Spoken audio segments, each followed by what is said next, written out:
ఈ రోజున మన చిలుకలూరుపేట నియోజకవర్గంలో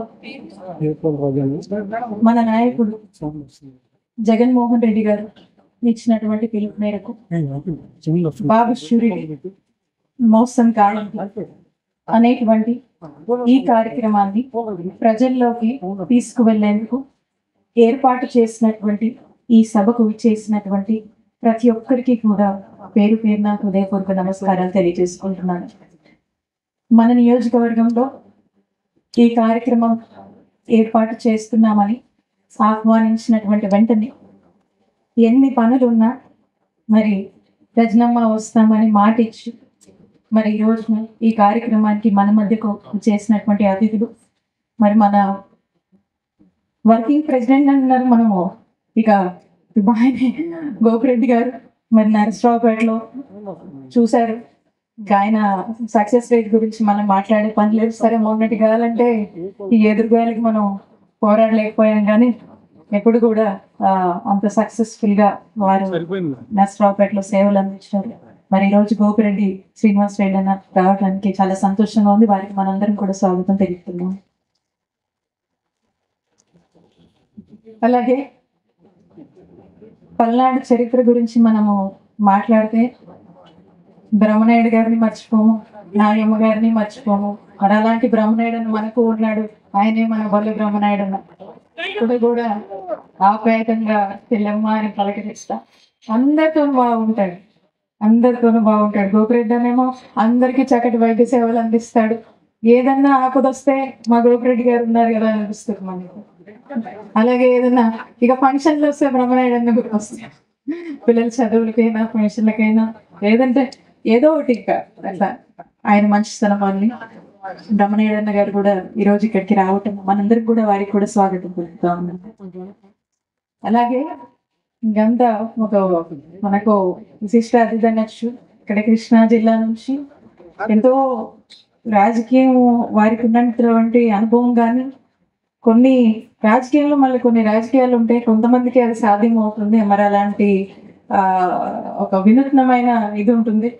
అలాంటి గౌతమ్ రెడ్డి అన్న గారు మరి మన పార్లమెంట్ అబ్జర్వర్ గా ఉండడము, జగన్మోహన్ రెడ్డి గారి కుటుంబంతో ఎప్పటి నుంచో కూడా ట్రావెల్ అయినటువంటి వ్యక్తి. అలాంటి వ్యక్తిని మరి ఇక్కడ పల్నాడుకి ఆయన కరెక్ట్ అని భావించి అక్కడి నుంచి ఇక్కడ ఉన్నటువంటి పరిస్థితుల్లో వారైతే చేయగలుగుతారని నమ్మి ఇక్కడికి పంపించారు. మరి వారు కూడా ఈ కార్యక్రమానికి మన ఆహ్వానాన్ని మన్నించి వచ్చినందుకు మనందరం కూడా వారికి కూడా స్వాగతం పలుకుతాం. ఇకపోతే ఈ వేదిక మీద ఉన్నటువంటి ప్రతి ఒక్కరు ఇంకా నాగార్జున యాదవ్ ఫస్ట్ స్టేట్ లెవెల్లో పదవి చేస్తున్నాడు. జగనన్న మనసులో కూడా ఒక మంచి స్థానం ఉన్నటువంటి అబ్బాయి వచ్చి అక్కడ నేను కూడా రమ్మనగానే వచ్చాడు. తను ప్రెజెంటేషన్ ఇవ్వాలనుకుంటా ఉన్నాడు. తనకు కూడా మనందరం స్వాగతం పలుకుతున్నాము. ఇంకా ఇక్కడ ఉన్నటువంటి మన చిలుకలూరుపేట నియోజకవర్గంలోనే వైఎస్ఆర్ కాంగ్రెస్ పార్టీ నాయకులు, కార్యకర్తలు, ఇక్కడ ఉన్నటువంటి అక్క చెల్లెళ్ళు అందరూ కూడా 2019లో రజనమ్మ పోటీ చేస్తుందంటే ఎన్ని ఇబ్బందులు ఉన్న ఆ రోజు ఇక్కడ ఉన్నటువంటి అరాచక పాలనని ఎదురిస్తూ వైఎస్ఆర్ కాంగ్రెస్ పార్టీ జెండా పట్టుకొని నిలబడి రజనమ్మ గెలుపు కోసం అడుగులు వేసినటువంటి ప్రతి ఒక్క కార్యకర్త, ఇక్కడ ఉన్నటువంటి ప్రతి ఒక్క కార్యకర్త, వేదిక మీద కూర్చున్నటువంటి ప్రతి ఒక్కరు, వేదిక ముందు ఉన్నటువంటి ప్రతి ఒక్కరు, ఈ నియోజకవర్గ ప్రజలందరూ, మరీ ముఖ్యంగా మన వైఎస్ఆర్ కాంగ్రెస్ పార్టీ ప్రతి ఒక్క అన్నకు అక్కకు హృదయపూర్వకంగా నమస్కారాలు తెలియజేసుకుంటున్నాను. రికాలింగ్ చంద్రబాబు నాయుడు మేనిఫెస్టో అని చెప్పి సూపర్ 6 అని అనేక మాటలు మొన్న ఎన్నికల ముందు చెప్పి ప్రజల్ని మోసం చేసి ఆశ చూపించి ఓట్లు వేయించుకొని మరి సంవత్సరం అయింది. ముచ్చటగా సూపర్ 6 అని చెప్పారు. నిరుద్యోగ వృత్తి ఇస్తామన్నారు, అది లేదు. ఆడబిడ్డ నిధన్నారు, అది లేదు. ఫ్రీ బస్ అన్నారు, అది లేదు. రైతన్నులకు ఆర్థిక సాయం అన్నారు, అది లేదు. స్కూల్కి వెళ్ళే పిల్లవాడందరికీ, ప్రతి పిల్లవాడికి కూడా తల్లికి వందనం అని ఇస్తామన్నారు, అది లేదు. సంవత్సరానికి 3 ఉచిత గ్యాస్ సిలిండర్లు అన్నారు, అవి లేవు. ఇంకా ఏమన్నంటే సూపర్ 6 అయిపోయింది, దానికి దీనికి లింక్ చేశామని చంద్రబాబు నాయుడు గారు మాటల్లో వాళ్ళ రెడ్ బుక్ చేతులు ఎలా ఉన్నాయో అలాగే మాటలు ఇంకా మాట్లాడితే నాలుగు అది ఇది అని చెప్పేదో మాట్లాడడం మీరందరూ విన్నారు.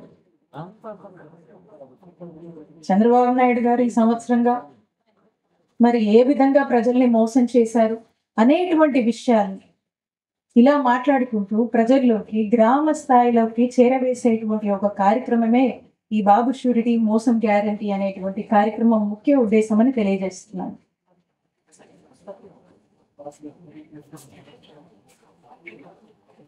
మన జగనన్న ఏదైతే నవరత్నాలని మన మేనిఫెస్టో ఇచ్చామో, మనం ఏదైతే చెప్పామో వచ్చిన సంవత్సరంలోనే డేట్లతో సహా చెప్పి ఒక క్యాలెండర్లో పండుగలు ఏ విధంగా రాసి ఉంటాయో ఆ మాదిరిగానే ఒక షెడ్యూల్ ఇచ్చి ఏ పథకం ఎప్పుడు ఇస్తున్నారో చెప్పి ఎప్పుడు అకౌంట్లో ఒక డబ్బులు వేస్తున్నారో చెప్పి అన్నీ అమలు చేసి ఒక సంవత్సర కాలంలోనే 99% మేనిఫెస్టో అమలు చేసినటువంటి ప్రభుత్వం జగనన్న ప్రభుత్వం అని వైఎస్ఆర్ కాంగ్రెస్ పార్టీకి సంబంధించినటువంటి ప్రతి ఒక్క నాయకుడు, ప్రతి ఒక్క కార్యకర్త కాలర్ ఎగరేసుకొని చెప్పగలిగాడు. ఈరోజు మనం అడుగుతా ఉన్నాం ఈ కూటమి ప్రభుత్వాన్ని, చంద్రబాబు నాయుడు గారిని, మీరు చెప్పిన సూపర్ 6 మీరు ఇచ్చిన మాటలే, మీరు చెప్పిన హామీ మీదే సంవత్సర కాలమైంది, ప్రజలకు ఎందుకు ఇవ్వట్లేదు, వాళ్ళని ఎందుకు వాళ్ళ తలరాతలకు వదిలేశారు, వాళ్ళని ఎందుకు వాళ్ళ కన్నిటికి వదిలేశారు, మీరు ఇచ్చిన మాట మీద మీరు నిలబడండి అని వైఎస్ఆర్ కాంగ్రెస్ పార్టీ ఈ రోజు ప్రశ్నిస్తుందని చెప్పటమే ఈ బాబు షూరిటీ మోసం గ్యారంటీ యొక్క ముఖ్య ఉద్దేశం అని తెలియజేస్తా ఉన్నాను. జ్వరంగా ఉండేసరికి చాలా విషయాలు మాట్లాడాలని ఉంది, కానీ కొన్ని విషయాలే ప్రస్తావిస్తున్నా, ఇంకో సందర్భంలో మాట్లాడారు. చిలకలూరిపేట నియోజకవర్గంలో ఎవరిని అడిగినా చెప్తారు, ఇక్కడి నుంచి స్టేట్ వరకు 2014 నుంచి 2019 వరకు ఇక్కడున్నటువంటి ఈ ఎమ్మెల్యే ఎన్ని మోసాలు చేశాడు, ఎన్ని అరాచకాలు చేశాడు, ఆఖరికి జర్నలిస్టులను కూడా చంపించాడనేటువంటి విషయం రాష్ట్రం మొత్తం కూడా తెలుసు. అయినా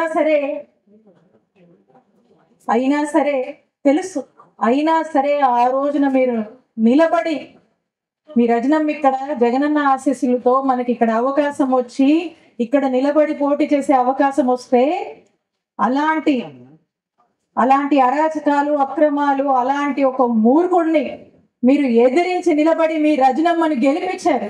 ఆ ఘనత మీకు దక్కుతుంది. మీ అందరికీ కూడా నేను ఎప్పటికీ రుణపడి ఉంటాను.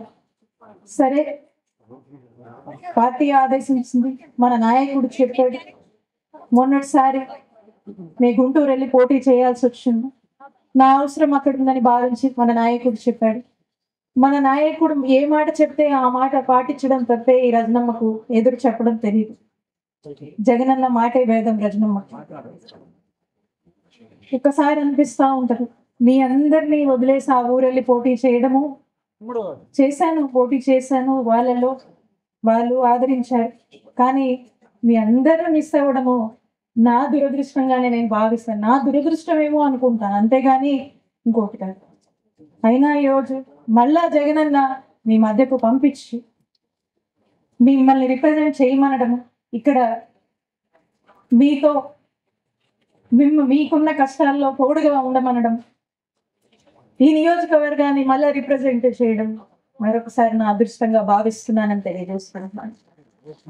అలాంటప్పుడు ఇక్కడ గెలిచినటువంటి ఈ ఎమ్మెల్యే, ఈయన అరాచకాలు ఎవరికి తెలియవండి? అవినీతికి బ్రాండ్ అంబాసిడర్ ఎవరు? అవినీతికి బ్రాండ్ అంబాసిడర్ ఈ గణపాటి పత్తిపాటి.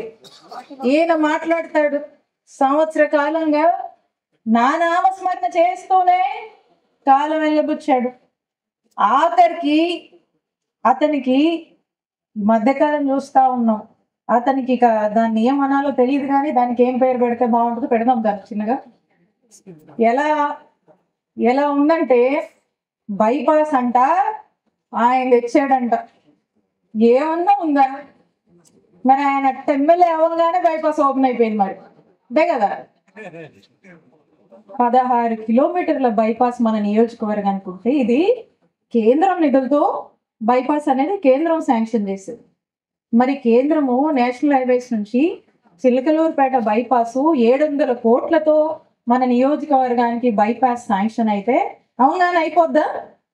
దానికి మీలాంటి రైతుల దగ్గరికి వెళ్ళి వాళ్ళ ప్రాజెక్ట్ వస్తుందని చెప్పి మీకు విషయాలు చెప్పి మీకు గిట్టుబాటు ధర మాట్లాడి మీ అందరి అంగీకారంతో అధికారులంతా తిరిగి మరి ఆ డబ్బులన్నీ కూడా ఎవరు ఇవ్వాలి? రాష్ట్ర ప్రభుత్వం. అప్పుడున్న ప్రభుత్వం ఎవరిది? మా జగనన్న ప్రభుత్వం. మన జగనన్న ప్రభుత్వం. మన జగనన్న ప్రభుత్వం ఉండి ఆ 16 కిలోమీటర్లు వరకు ఎవరెవరైతే పొలాలు ఉన్నాయో ఆ పొలాలందరు రైతులతో మాట్లాడి రేటు అధికారులు ఫిక్స్ చేసి వాళ్ళకు సుమారు 650 మంది రైతులు ఉంటే 223 కోట్లు వాళ్ళకు ఆ రైతులకు సంబంధించి ఆ ల్యాండ్ అక్విజిషన్ కి సంబంధించినటువంటి డబ్బులు జగనన్న ప్రభుత్వం చెల్లించిందయ్యా ఎమ్మెల్యే. ఆ తర్వాత కోవిడ్ వచ్చి వాళ్ళు ఆ కాంట్రాక్టర్ ఎవరైతే చేస్తున్నారో అప్పుడు ప్రాజెక్ట్ ఎస్టిమేషన్ కి ఈరోజు కోవిడ్ వచ్చిన తర్వాత కాస్త రేట్లు పెరిగాయి, మాకు కాస్త గిట్టుబాటు అవ్వట్లేదని చెప్పి మాట్లాడితే మళ్ళీ నేనుండి మాట్లాడించి దాన్ని ఫాలో అప్ చేసి కాస్త మళ్ళీ రివైజ్ ఎస్టిమేట్ కూడా వేయించి వాళ్ళు ఎంబడి పడి ఎన్నిసార్లు తిరిగాము, ఎన్ని రివ్యూలు పెట్టాము, ఎన్నిసార్లు పనులు పరిశీలించడానికి వెళ్ళాము. ఇవన్నీ చేసి వెంటబడి రాత్రి పగలు ఆ కాంట్రాక్టర్లు ఎంబడి పడి పని చేయిస్తే రెడీ అయిందయ్యా మా చిలుకలూరుపేట బైపాసు. మా దురదృష్టం బైపాస్ రోడ్ అంతా ఏర్పాటైంది, ఎన్నికల కోడ్ వచ్చింది. అప్పటికీ కోవిడ్ నుంచి ఎంటబడతానే ఉన్నా. పెద్ద పని కదా. మా దురదృష్టం ఇంకంతే. ఎన్నికల కోడ్ వచ్చింది, ఓపెన్ చేయవులే. ఇక హైవేస్ వాళ్ళు ఈ ఎన్నికలు ఈ కోడ్ అంతా అయిపోయాక వాళ్ళు ఒక రోజు ప్రారంభించారు చక్కగా. ఇప్పుడు అందరూ మీ ఊరు నుంచే వెళ్తున్నాము, బైపాస్ చాలా చక్కగా చేయించారు అంటే మన జగనన్న హయాంలోనే చేయించుకోగలిగామని చెప్తే చాలా సంతోషం. ఇక్కడ నుంచి ఆ నెల్లూరు పోయే వాళ్ళు, ఒంగోలు పోయే వాళ్ళు, కడప దాకా పోయే వాళ్ళు, చెన్నై పోయే వాళ్ళు కూడా చాలా మంది మా ఎమ్మెల్యే ఫ్రెండ్స్ ఎవరైతే ఉన్నారో చెప్తా ఉంటారు, నువ్వు టౌన్ లో కాస్త ట్రాఫిక్ ఉండేదమ్మాయి, ఇప్పుడు కాస్త ప్రశాంతంగా వెళ్ళిపోతా ఉన్నాం, ఇప్పుడు మీ ఊరు సెంటర్ లో అటు నుంచి వెళ్తున్నాం, కన్వీనియంట్ గా ఉందని చెప్పి అంటా ఉంటారు. బాగా చేయించావు అని అంటా ఉంటారు. ఇప్పుడు దీన్నంట ఈ ఎమ్మెల్యే చేయించాడంట.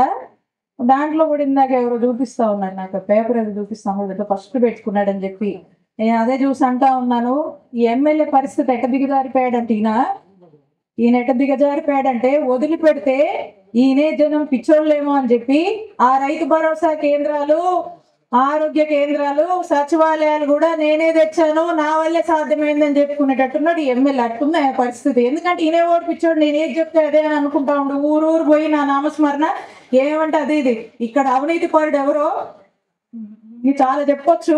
అవినీతి పరుడు ఎవరో, అక్రమాలు చేసేది ఎవరో, పొద్దున్న లేస్తే దే పనిలో ఉంటాడు వాళ్ళకి అదే నోట్లోకి వస్తుంది, అదే మాట్లాడతారు. అది చేసేవాడికే ఆ మాటలు వస్తాయి, ఎందుకంటే ఇంకోరికి రావట్లా. ఇక్కడ నోరు ఎట తిరిగితే అట మాట్లాడతారు.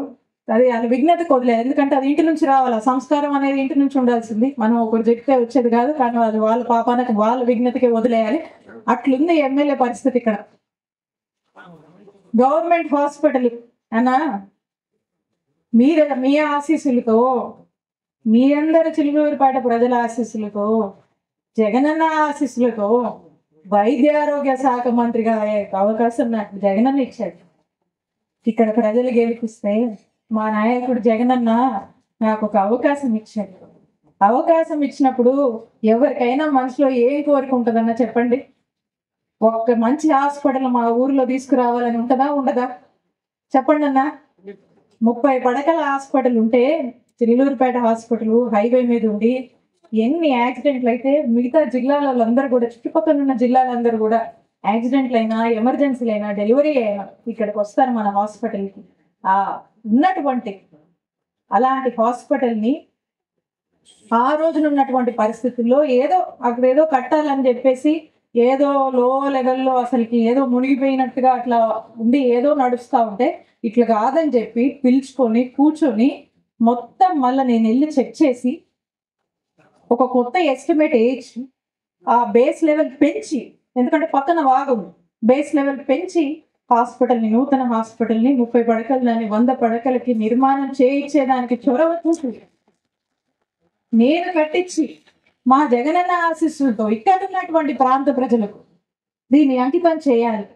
100 ఏళ్ళు ఉంటుంది ఈ హాస్పిటల్, చుట్టుపక్కల జిల్లాలకు ఉపయోగపడుతుంది, ఈ జనానికి ఉచిత వైద్యం అందిస్తారని చెప్పి ఆ రోజు అందించినటువంటి అవకాశంతో ఆరోగ్య శాఖ మంత్రిగా నేను ఉండడంలో అక్కడ ఉన్నటువంటి అధికారులతో మరింత చొరవ చూపించి దగ్గరుండి ఇష్టంగా ఒక ఆలోచనతో ఒక మంచి ఉద్దేశంతో ఆ హాస్పిటల్ నిర్మించుకొని ప్రారంభించినప్పుడు మిగతా వాళ్ళు కొంతమంది డాక్టర్లను కూడా ఇన్వైట్ చేశాం. వాళ్ళు వచ్చి ఇక్కడ ఎక్విప్మెంట్ చూసి, అమ్మా నువ్వు మా ప్రైవేట్ హాస్పిటల్ కన్నా మించి గవర్నమెంట్ హాస్పిటల్లో ఎక్విప్మెంట్ అంతా ఇప్పించు, బాగుంది, దీన్ని చూస్తుంటే గవర్నమెంట్ అని మాకే అనిపించట్లేదు, మేము ఇన్ని రోజుల నుంచి కార్పొరేట్ హాస్పిటల్స్ రన్ చేస్తున్నామని కొంతమంది ఆహ్వానించినటువంటి డాక్టర్స్ ప్రశంసించారు. ఆ రోజున మేము, కృష్ణబాబు గారు సెక్రటరీగా ఉన్నారు, వచ్చి అందరూ డిపార్ట్మెంట్ అంతా వచ్చి చాలా చక్కగా ఒక పండగ వాతావరణంలో హాస్పిటల్ ప్రారంభిస్తే ఏం మాట్లాడతారు. ఆ రోజు నేను అది నిర్మాణం చేసి చక్కగా రన్ అయ్యేలాగా అన్ని ఫెసిలిటీస్ని, అన్ని ఇన్ఫ్రాస్ట్రక్చర్ ఫెసిలిటీస్ని ఏర్పాటు చేశాను. అప్పుడే నేను అవతలకి కొంచెం చూసి, ఆ పక్కన వాగుంది, ఏదో వర్షమో లేకపోతే విపరీతమైన ఏదన్నా అవుతే ఆ వాగు ప్రభావం వల్ల, ఆ వర్షము, ఆ నీళ్ళ ప్రభావం వల్ల ఏదన్నా నీరు గనక ఈ హాస్పిటల్ వైపు వస్తే ఆ హాస్పిటల్ బిల్డింగ్కి ఇబ్బంది అవుద్ది, అక్కడ ఏమన్నా ఇబ్బంది పడతామని చెప్పి దీనికి ఒక పెద్ద రిటైనింగ్ వాల్ కట్టాలని భావించి, దేవుడి దయ వల్ల ఆ రోజు ఆరోగ్య శాఖ మంత్రి చేతిలో ఉండడం వల్ల జగన్మోహన్ రెడ్డి గారికి చెప్పుకొని మా అధికారులతో ఎంబటి ఎస్టిమేట్ వేసి 10 కోట్లు దానికి బిల్డింగ్, ఆ వాల్కి నేను శాంక్షన్ చేయించి జీవో తెచ్చి దాదాపు 10% పైగా కూడా పనులు కంప్లీట్ అయ్యాయి. పనులు కంప్లీట్ అయిన తర్వాత అది కోడ్ వచ్చింది, అది అట్లా నడుస్తూ ఉంటే ఈయన పోయి అదే సెక్రటరీ దగ్గర ఆమె ఇచ్చింది కదా అని క్యాన్సిల్ చేయించి ఇంకో డేట్ వేయించి మళ్ళీ ఒక జిరాక్స్ కాగితం తెప్పించి మళ్ళీ నేను తెచ్చానని చెప్పి మళ్ళీ పెద్ద శిలాఫలకం వేసుకొని మాట్లాడుతూ ఉన్నాడు. ఏం చెప్తామో. నేను అడుగుతా ఉన్నా ఎమ్మెల్యేని, ఆ కృష్ణబాబు గారు, ఆయన అప్పుడే సెక్రటరీ, ఆయన కూడా ఉన్నారు, ఆయన అడగండి. అదే చైతన్య ఆయనే 10 కోట్లతోని ఆయన మేము మాట్లాడుకునే ఆ రిటైనింగ్ వాల్ శాంక్షన్ కి 10 కోట్లతో శాంక్షన్ తెచ్చి 10% పనులు చేయించాము. మళ్ళీ కాంట్రాక్టర్ని కూడా మార్చాలి కదా ఆయనకి, మళ్ళీ ఆయనకి ఏదో ఉంటది కదా. సో కాబట్టి నువ్వు ఏదో డేట్ మార్చి ఇంకో కొత్త కాగితం తెచ్చి నేను తెచ్చా అంటే జనాన్ని పిచ్చోళ్ళని చేయమాకండి. జనానికి అన్నీ తెలుసు, అర్థం ఉండే మాటలు మాట్లాడండి అని చెప్పి ఈ ఎమ్మెల్యే గారికి చెప్తా ఉన్నా. తెలియకపోతే చెప్పండి, ఇట్లా ఉన్నాయి అంటే ఆయనకి ఏ స్టేజ్కి దిగజారాడో చూద్దాం. చాలా ఉన్నాయని మనం మాట్లాడాలంటే. ఇక మొన్న అందరు చూశారు వంకాయలపాడులో గ్రావెల్ మైనింగ్. అదే కూటమి ప్రభుత్వానికి, కూటమి పార్టీకి, వాళ్ళకు చెందినటువంటి వాళ్ళ భాగస్వామి అయినటువంటి వాళ్ళే వెళ్ళి ఈ ఎమ్మెల్యే చేస్తున్నటువంటి అక్రమ మైనింగ్ ని ఏ విధంగా అడ్డుకున్నారో మనమంతా చూసాము. రోజుకి ఎంత వస్తుంది ఏంటి అన్ని విషయాలు ఉన్నాయి, సమయం వచ్చినప్పుడు అన్ని బయట పెడతా. ఏ విధంగా అక్రమ మైనింగ్, అవినీతి నువ్వు చేసుకున్నావో ఈ జనమంతా చూస్తా ఉన్నారు. మేము మా దాకొద్దు, మీ భాగస్వాములే మీరు చేస్తున్న అవినీతిని బయట పెట్టింది. కాబట్టి ఎంత పిక్స్ కి చేరారో ఒకసారి ఆలోచన చేయండి. అసలు ఇంకా చాలా ఉన్నాయి ఇంకా మాట్లాడాలంటే. ఇక రేషన్ మాఫియా గురించి చెప్పే పనే లేదు. రేషన్ మాఫియా రోజుకు ఒక ఆర్టికల్ చూస్తున్నాం న్యూస్ పేపర్లో. రేషన్ మాఫియా ఏ విధంగా నడిపిస్తా ఉన్నారు. ఇంకా గుట్కా దంద గురించి చెప్పేదే లేదు. ఇక ప్యాకెట్ అయితే ఎప్పుడు లేదు. అన్నా నేను మీ అందరిని ఒకటి అడుగుతా ఉన్నాను, మనం ఉన్నప్పుడు ఈ నియోజకవర్గంలో ప్యాకెట్ నడిచిందా? ఎక్కడ నిన్నారా? ఎక్కడన్నా ఆడవాళ్ళు ఏడ్చుకుంటూ కూర్చున్నారా? చెప్పండి. ఈ రోజున ఎంతమంది ఏడుస్తున్నారు. ఈ రోజు ఏ విధంగా ప్యాకెట్ మీరు మీ మనుషులు నడిపిస్తున్నారో మొత్తం చూస్తా ఉన్నారు. ఈరోజు జరగంది ఏమీ లేదు, నడవంది ఏమీ లేదు. ప్రతి ఒక్కటి ఈరోజు ఈ నియోజకవర్గంలో ఈ ఎమ్మెల్యే కనుసైగలు నడుస్తూ ఉంది. ఇక ఒక్కడే బతకాలి, అతని మనుషులే బతకాలి. ఏదైనా ఎందుకు ఈ మాట అంటున్నంటే దానికి కూడా చెప్తానన్నా. ఊరికే అంటాం మనకు కూడా ఉండదు. రాత్రి ఈ ప్రోగ్రాం గురించి టౌన్లో ఓ చోట ఫ్లెక్సీలు ఇచ్చామన్నా. సరే రాత్రికి వచ్చి ఏర్పాట్లు చేసి మన పిల్లలంతా కూడా ఈ ఫ్లెక్సీలు కడదామంటే ఆ ఫ్లెక్సీలు తీసుకొని పోదామని పోతే ఆ ఫ్లెక్సీలు ప్రింట్ కొట్టిన అతన్ని మరి కమిషనర్ ఎంత ఖాళీగా ఉన్నాడు చూడండి. కమిషనర్ వెళ్ళి ఎందుకు కొట్టావని చెప్పి ఆ ఫ్లెక్సీలు ప్రింట్ షాప్ దగ్గరికి వెళ్ళి అతన్ని బెదిరిస్తాడు.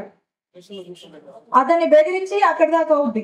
ఆ నెక్స్ట్ ఈ సిఐ గారు తీసుకొస్తాడు. ఆయన్ని తీసుకొచ్చి స్టేషన్ లో కూర్చోబెట్టాడు. వైసీపీ వాళ్ళ ఫ్లెక్సీలు ప్రింట్ చేస్తావా నువ్వు అని చెప్పి. ఇక మిగతా ఫ్లెక్సీ షాపులు అందరికీ ఫోన్లు చేస్తారు. టీడీపీ వాళ్ళ ఫ్లెక్సీలు తప్పితే వైసీపీ వాళ్ళవి కట్టొద్దు, కొట్టొద్దు, ఇవ్వద్దు, అసలుకి తీసుకోవద్దు, తీసుకుంటే మీ షాపు ఇక అంతే, మీ షాప్ ఉండదు ఇక అని. రాత్రి ఆ ఫ్లెక్సీ షాప్ అతన్ని తీసుకొచ్చి స్టేషన్ లో కూర్చోబెట్టారు. నేను తక్కువ మాట్లాడితే తీయమనండి, సీసీటీవీ ఫుటేజ్ తీయమనండి పోలీస్ స్టేషన్ లో, టౌన్ స్టేషన్ లో. అంటే ఎప్పుడైనా చేసాం మనం ఇట్లాంటివి? ఒక్కళ్ళే బతకాలి, వాళ్ళే బతకాలి, ఇంతే. ఇంకెవడు ఫ్లెక్సీలు కొట్టుకునేవాడు ఏం పాపం చేశాడు? ఏదో రూపాయి వచ్చుద్దనేగా చేసుకుంటారు వ్యాపారం. వ్యాపారస్తుల కష్టాలు ఈ నియోజకవర్గంలో చెప్పలేనివి. రియల్ ఎస్టేట్ వెంచర్లు కూడా ఈయన మనుషులే చేయాలి, ఈయన చెప్పిన వాళ్ళు చేయాలి. ఇంకోటి చేశాడంటే అంతే సంగతి, సర్దుకొని వెళ్ళిపోవాలి ఇక్కడ నుంచి. ప్రతిదీ ఈయన కనుసైగల్లో నడవాలి, ప్రతిదీ ఈయనకు నచ్చిన మనుషులే చేయాలి. ఇతనికంటూ పెట్టుకున్నాడు. ఇక వాళ్ళతో అతను ఒక్కడు బతకడానికి, ఆయన కుటుంబం బతకడానికి అది ఇతను అందిస్తున్నటువంటి పరిపాలన. ఇక ఎవరన్నా పోయి పని అడిగాడంటూ నీ పోడు వెళ్ళి ఓ పని అడిగారు అనుకోండి, ఏం చెప్తాడు? అబ్బే వాళ్ళ మీద కేసులు ఏమైనా ఉంటే చెప్పమ్మా, అవి అయితే ఎంబటే పంపించి స్టేషన్లో కూర్చోబెట్టి కట్టేద్దాము, మిగతా ఏం అడిగినా కూడా చెవులు వినబడమాట. వాళ్ళు చెప్తున్నారు నాకు పోవట్లేదంటే ఎవరు కూడా. ఏదో కొంతమంది ఆయన కళ్ళల్లో పడ్డానికి ఏదో మాట్లాడుతూ పదవో వచ్చే పని ఏదైనా చూపిస్తారని చెప్పి తప్పితే ఇంతా ఉన్నాం. మరి చూద్దాం. ఇవన్నీ మేము అనుకుంటున్నాయి కదా ఎమ్మెల్యే గారు, ఇవన్నీ జనం నుంచి మేము వింటున్నాయి. మీరు చేస్తున్న పనులు కళ్ళకు కొట్టొచ్చినట్టుగా వ్యాపారస్తులని, రియల్ ఎస్టేట్ వాళ్ళని, ప్రతి ఒక్కరిని మీరు ఏ విధంగా వేధిస్తున్నారో అన్ని ఖచ్చితంగా ఇవన్నీ టైం వచ్చినప్పుడు ఇవన్నీ మీకే, మీరు ఏం చేశారని మీరు చక్కగా రియలైజ్ చేసుకునే రోజు ప్రశాంతంగా మీకు తెస్తాయి. మేమేదో మిమ్మల్ని అనాలనో అదేం కాదు, కానీ జనమేం మాట్లాడుకుంటున్నారు కాబట్టి జనం సమస్యలు మీరు పట్టించుకుంటే కదా. ఎందుకంటే దీని మీద బిజీగా ఉన్నారు, వీటి మీద బిజీగా ఉన్నారు. ఇల్లంట సుపరిపాలన అంటది. నేను చెప్తా ఉన్నా, ఈ కూటమి ప్రభుత్వం వచ్చాక చూస్తా ఉన్నాం. ఈ కూటమి ప్రభుత్వం వచ్చాక దీన్ని సుపరిపాలన అనరు, దీన్ని సుపారిపాలన అంటారు. రెడ్ బుక్ పాలన. ఎవడి మీద కేసు పెట్టాలంటే కేసు పెట్టాలి, ఎత్తుకు రావాలంటే ఎత్తుకు రావాలి, లోన్ వేయాలంటే స్టేషన్ లోపల వేయాలి, కొట్టాలి, జైలుకు పంపించాలి, అరెస్టులు చేయాలి, అక్రమ కేసులు పెట్టాలి. ఇదంటే సుపరిపాలన అయ్యేది.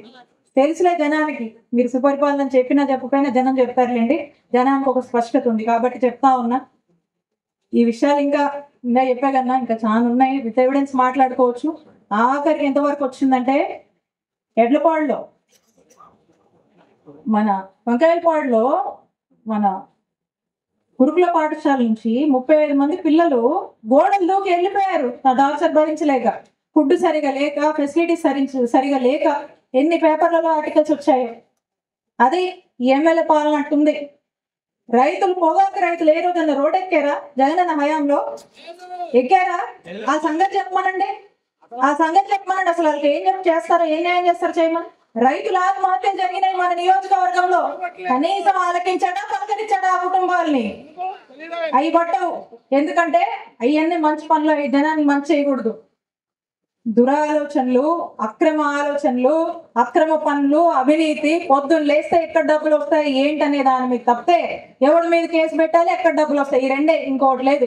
అలాంటి ఆలోచనలతో ముందుకు వెళ్తున్నాడు ఎమ్మెల్యే. ఖచ్చితంగా కాలమే మీ రూపంలో, ప్రజల రూపంలో సమాధానం చెప్పుద్ది అని తెలియజేసుకుంటూ మీ అందరికీ ఒకటే చెప్తా ఉన్నానన్నా, రానున్నది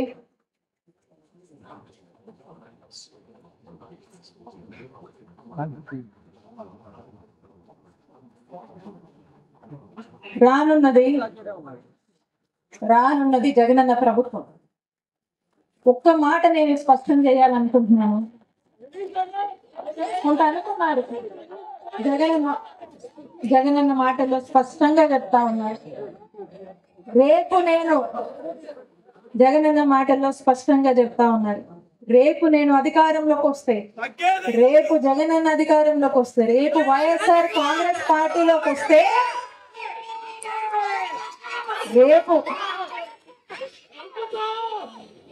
రేపు రాబోయే జగనన్న ప్రభుత్వం కార్యకర్తల ప్రభుత్వం.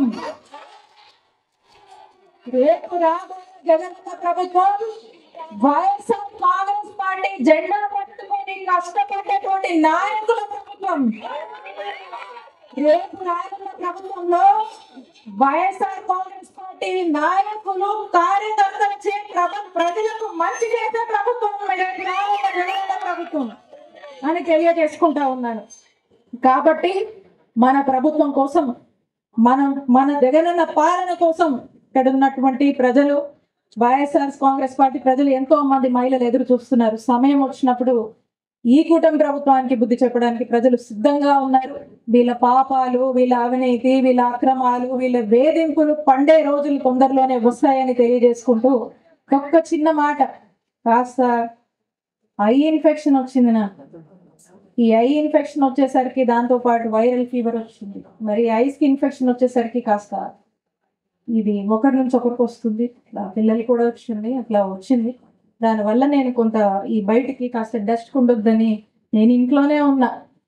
దానికి కూడా రకరకాల ప్రచారాలు పెట్టారండి వీళ్ళు. దానికి కూడా ఐ ఇన్ఫెక్షన్ వచ్చినా, జ్వరం వచ్చినా కూడా ప్రచారాలు అట్లా ఉన్నారు. అంటే ఎందుకో మరి అంత భయం వాళ్ళకి, నేనంటే నాకు అర్థం కాదు. నేనంటే భయం, నేను వైఎస్ఆర్ కాంగ్రెస్ పార్టీ సభ పెట్టుకుంటే భయం, ర్యాలీ పెట్టుకుంటే భయం, ఎంఆర్ఓ ఆఫీస్ లో రిప్రజెంటేషన్ ఇస్తే భయం, ప్రజలు బయటకు వచ్చినా భయం, కారులో ఈ నియోజకవర్గంలో తిరిగినా భయమే. అంత భయం ఎందుకో నాకు అర్థం కాదు. కానీ నేను చెప్తా ఉన్నా, ఇక్కడ ఉన్నటువంటి మా వాళ్ళంతా, వాళ్ళ ప్రేమే నా బలం, వాళ్ళ ప్రేమే నా బలం, వాళ్ళ ఆశీస్సులే నా ధైర్యం. తిరుగుతాను ఖచ్చితంగా. మీరెన్ని కేసులు పెట్టినా, ఏం చేసినా తిరుగుతాను ఖచ్చితంగా. నా నిజాయితీయే నా బలం అని చెప్తా ఉన్నాను ఈ ఎమ్మెల్యేకి. నువ్వు వాగినంత మాత్రాన ఈ జనానికి తెలియదు అనుకోకు. నీ నోరట్టు వాళ్ళు పనిచేస్తుంది, ఏం చేస్తాము పాపం, నీ నోరట్టు తిరుగుతుంది, ఏం చేస్తాం, ఇంకెందుకు మాట్లాడాలి నీ గురించి, అది నీకు నీ విఘ్నతకు వదిలేయాలి. కానీ నా నిజాయితీయే బలం. నువ్వు మాట్లాడుతావు కదా అవినీతి అని, నీది నిలువునా అవినీతి నీకు తెలుసు, నువ్వు చేసావు, నువ్వు చేస్తున్నావు. నేను కాదు, రజనమ్మ నిజాయితీయే రజనమ్మ బలం. అదే ఈ నియోజకవర్గంలో నిలబెడుతుంది అని మరొకసారి తెలియజేసుకుంటా ఉన్నాను. ఎన్ని కేసులు పెడతావయ్యా? మా కార్యకర్తల మీద పెట్టావు, మా నాయకుల మీద పెట్టావు, నా మరిది మీద పెట్టావు, జర్నీలో ఉంటాడు నా మరిది, ఆయన మీద పెట్టాడు, ఇంకో మరిది గోపి మీద పెట్టి 4 రోజులు జైల్లో వేసావు. నన్ను ఎదుర్కోలేక అందరి మీద పెట్టి, చివరికి నా మీద కూడా పెట్టి నన్ను వేధించావు. అయినా నీలాగా 4 సంవత్సరాలు కార్యకర్తలను వదిలేసి పారిపోలేదు నేను, పారిపోను. ఇన్ని వేధింపులు పెట్టినా, ఏం చేసినా, 4 సంవత్సరాలు నియోజకవర్గాన్ని వదిలేసి పారిపోయింది ఎవరు? మీ నాయకుల్ని అడగండి చెప్తారు. పారిపోయింది ఎవరన్నా? కాన్స్టిట్యున్సీని వదిలేసి పార్టీ అధికారం కోల్పోయాక పదవులు అనుభవించి పారిపోయింది ఎవరు? మేం కాదని గుర్తు చేస్తా ఉన్నా. మేము నిలబడతాం, మా నాయకుడు కష్టం వస్తే నిలబడతాం, మా నాయకుడిని నిలబెడతాం. అంతేగాని పారిపోం మేము, భయపడం మేము. పెట్టుకో, ఇంకేమి పెట్టుకుంటావు పెట్టుకో, ఇక్కడే ఉండి చూస్తాం, తేలుస్తాం, మేము కూడా నిలబడతాం. మరొకసారి తెలియజేసుకుంటూ ఈ కార్యక్రమానికి వచ్చినటువంటి ప్రతి ఒక్కరికి మరొకసారి నా హృదయపూర్వక కృతజ్ఞతలు తెలియజేస్తున్నాను. ఇంకొక మాట, కొంచెం ఆరోగ్యం అప్సెట్ గా ఉన్నా కూడా నాయకులే ముందుండి అందరూ వాళ్ళే ఉండి లీడ్ చేశారు. సంతోషం. బహుశా నాకు అదే ఎనర్జీని ఇచ్చిందని అనుకుంటా ఉన్నాను. మరొకసారి మీ అందరికీ కూడా ప్రత్యేక కృతజ్ఞతలు, నా ముందుండి లీడ్ చేసినందుకు. Thank you so much. ఇందా మనం కొన్ని విషయాలు మాట్లాడుకున్నాము. ఈ ఎమ్మెల్యే సంగతి, ఈ ఎమ్మెల్యే జనాన్ని మోసం చేయడమే కాదు, ఈ ఎమ్మెల్యేలను కూడా మోసం చేస్తాడు. అందుకు సాక్ష్యమే మన బ్రహ్మనాయుడు అన్న. ఎందుకంటే చూడండి, ఒకసారి తిరిగేసి చూడండి, అసెంబ్లీ సాక్షిగా బ్రహ్మనాయుడు అన్న ఈ ఎమ్మెల్యే చేసినటువంటి మోసాలు, ఈ ఎమ్మెల్యే ఎంత దుర్మార్గుడో అసెంబ్లీ సాక్షిగా బ్రహ్మనాయుడు అన్న చెప్పాడు. బ్రహ్మనాయుడు అన్ననే నేను మోసం చేశాడు ఈయన. అలాంటి వ్యక్తి ఎమ్మెల్యే. అదో మాట చెప్పాలని, కామన్ మ్యాన్నే కాదు, ఇట్లాంటి పెద్ద మనుషుల్ని, ఎమ్మెల్యేలని కూడా మోసం చేసేటువంటి మోసపు చరిత్ర ఉన్నటువంటి వ్యక్తి ఎమ్మెల్యే అని మరోసారి తెలియజేస్తూ